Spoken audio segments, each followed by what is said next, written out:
Jai Guruji, Jai Sangat Ji. Today I am reading Satsangs of S.K. Chandar and Mrs. Sukhi, a devotee based in Jalandhar.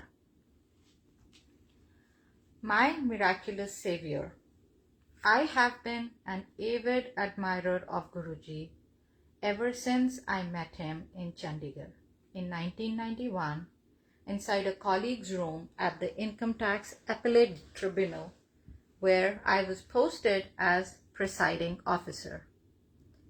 Since then, whether I come to Sangats or not, Guruji is in my mind. This has proved to be and is a great blessing for me. A few years ago, for Guruji's birthday, I found myself writing a poem.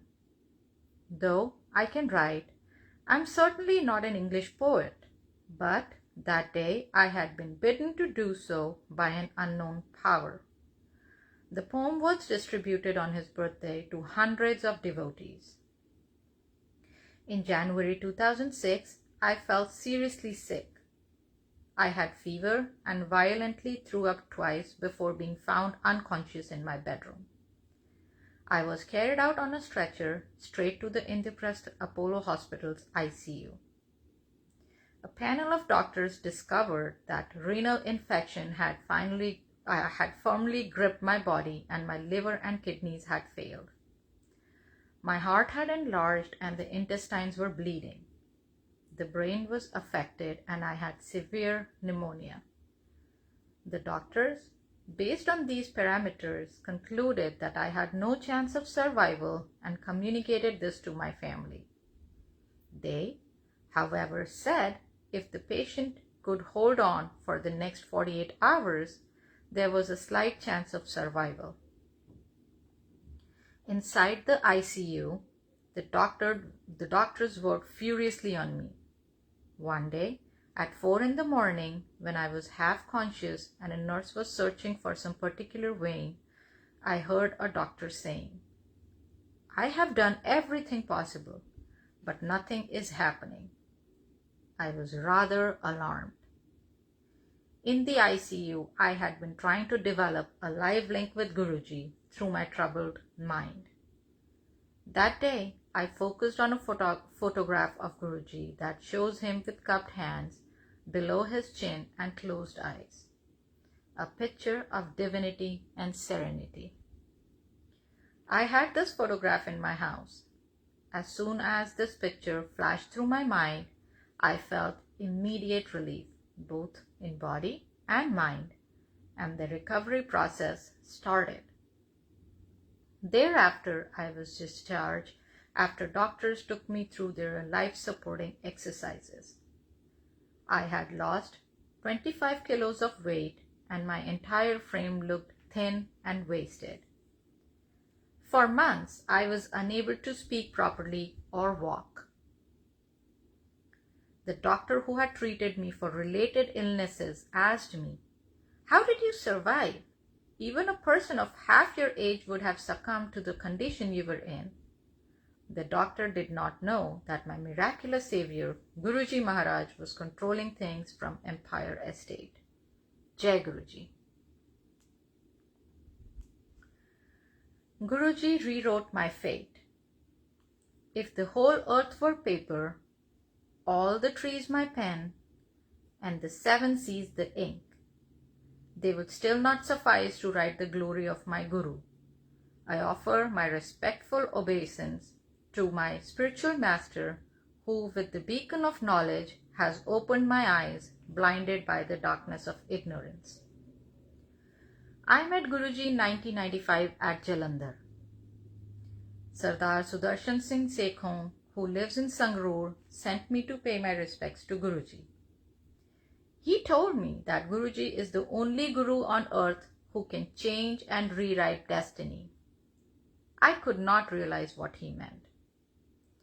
The day I met Guruji, he asked me to drive him down to the cantonment, where he wanted to phone someone in Delhi regarding the building of the Badi Mandir. It was late in the evening and Guruji was proving to be a backseat driver. He would keep asking me to drive in one lane and then ask me to switch to the other. After I had done this frequently, I wondered what Guruji was doing. I was to find out very soon. Right then, Guruji told me that a black car would soon come round the corner and that I should hail and stop it. Hardly had Guruji finished speaking that a black Fiat appeared. Two of his devotees, Colonel, now retired Joshi, and his son Nitin were in the car. They took us to their house. En route, Nitin told me that they had minutes ago felt Guruji's presence when his strong rose fragrance had washed through their house. On the spur, they had decided to go to the Jalandhar Mandir. In fact, the Joshis usually took another route, but that day, Nitin said they had decided on this one. I immediately realized that the incident was an introduction to Guruji. It showed me how omniscient and omnipresent a Mahapurush is. A town disappears on way to Ludhiana. I took leave from Guruji's mandir in Jalandhar at about 2:30 a.m.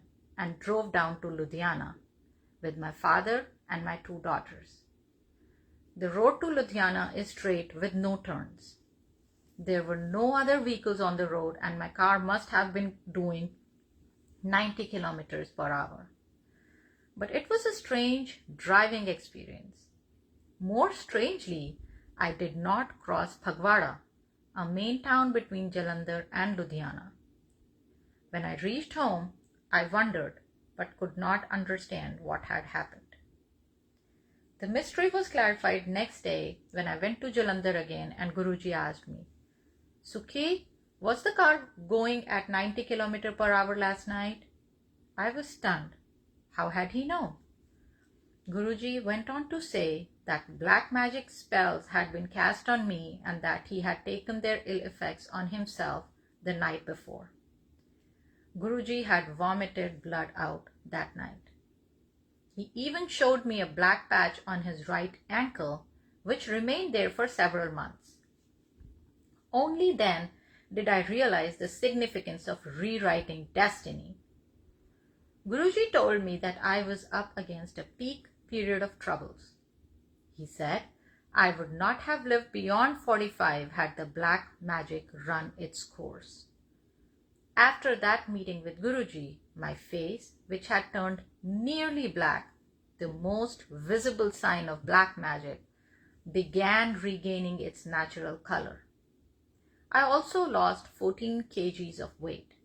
Today, thanks to Guruji, I'm more than 50 years old and enjoying my new life. After 100 years, sweet water gushes out. Over these dozen years of my association with Guruji since 1995, many instances of his divine help have come to pass. Once, we had bought land near Chandigarh in the Kauri village. Guruji asked us to put up a tube well and grow vegetables there. The land was drilled for water. The bore went down 420 feet but found no water. A survey was done and it was found that the land did not have water. We went to Guruji in Delhi and told him about the survey. He told us to drill at a particular spot. Water gushed out. There was so much water that the pipes were in danger of bursting. And strangely for groundwater, the water was sweet and brought out blue pebbles with it. We left for Delhi to thank Guruji. He said, Guru Nanak Dev Ji took out water from the spot near where he was sitting. I have taken out water in your land sitting here in Delhi, and this water has come out after 100 years. The village of Tapkori was astonished. Guruji admonished us not to sell the water or else the well would dry up. Guruji reveals divinity's real faces. Sekhon Saab a man of high spiritual attainment, came with his elder brother to Jalandhar to meet Guruji. Guruji took them to an inner room. Guruji filled Sekho Sahib's bed with diamond sets and asked the elder brother to pick up any set he wanted. He begged Guruji to keep him out of the snares of materialism. Guruji then asked Sekho Sahib what he wanted. He requested Guruji to bestow a darshan of Guru Nanak Dev Ji. Guruji smiled and walked out. A month and a half later, Sekho Sahib was in Samadhi in his first floor room, its 2 doors locked from inside. Guruji materialized in front of him, woke him out of his Samadhi, and gave him Guru Nanak Dev Ji's darshan. For 45 minutes, Sekho Sahib saw the Sikh Guru sitting on a bed. Guruji had given him darshans of all the 10 Sikh Gurus and of the medieval Bhakti saints Kabir and Mira. Idols found in our temples and gurdwaras do not match the divine faces seen during darshans, Sekho Sahib says. Guruji controls life, death, and bestows darshan of gods and of himself as Shivji. Who then is he? The Almighty himself. He took human form to burn the karmic reactions of our sinful activities. Why then should one not serve this Guru, without whom the doors of the mind cannot open, for no one else has the key? Jai Guruji, Jai Sangat Ji.